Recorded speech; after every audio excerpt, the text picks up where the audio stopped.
द्वापर का अंत हुआ और भगवान कृष्ण वैकुंठ पधार गए और एंट्री हुई कलयुग की। मेरे पीछे जो ये आश्रम है, ये श्रृंग ऋषि का आश्रम है। ये जीता जाता सबूत है कलयुग का और कलयुग की पहली करतूत का। कलयुग ने जब एंट्री करी तो भगवान कृष्ण के जाने का इंतजार किया और धीरे धीरे अपनी ताकत बढ़ाई। अभिमन्यु के बेटे और अर्जुन के पोते परीक्षित की राजधानी है ये परीक्षितगढ़। महाभारत के बाद हस्तिनापुर को राजधानी नहीं रखा गया और नई राजधानी का निर्माण हुआ और नई राजधानी में राजा परीक्षित ने अपने लोगों का ध्यान काफ़ी अच्छे से रखा। वो रोज़ अपने नगर के भ्रमण पे निकलते थे और भ्रमण पर निकलते निकलते सबका ध्यान रखते थे। तो कलयुग को देखने के बाद उन्होंने कलयुग से कई सवाल भी किए, ये भी आप जानते होंगे। अगर नहीं जानते तो मैं आपको बताऊंगा, पर उससे पहले आप इन प्रतिमाओं को देखिए। हाथ में मौन की मुद्रा लिए हुए हैं और एक हाथ में एक छोटा बालक जल लिए हुए हैं। ये ऋषि हैं, श्रृंग ऋषि हैं और उनके पिताश्री हैं।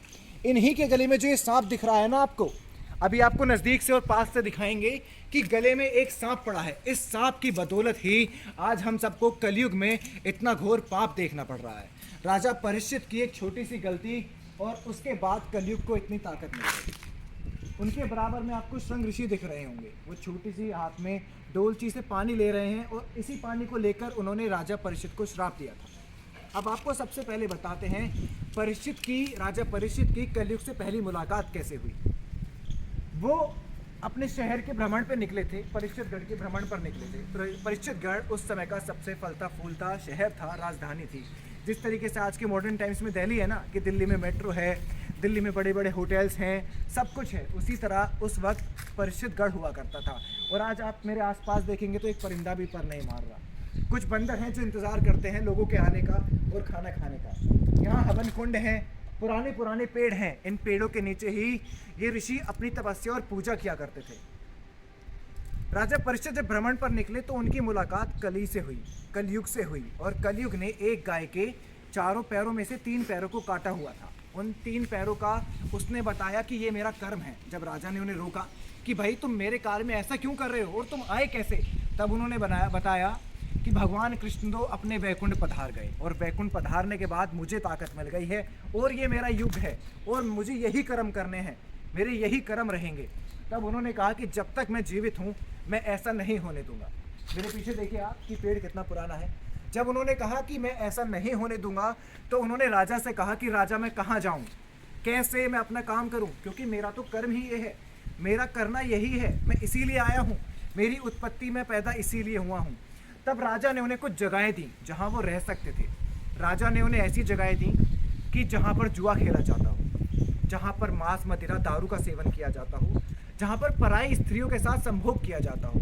राजा का इतना कहने के बाद कली ने उनसे कहा कि राजा ये जगह तो सीमित है, इन जगहों की लिमिट है, इन जगहों में मैं कुछ ही समय के लिए और कुछ ही काम कर सकता हूँ।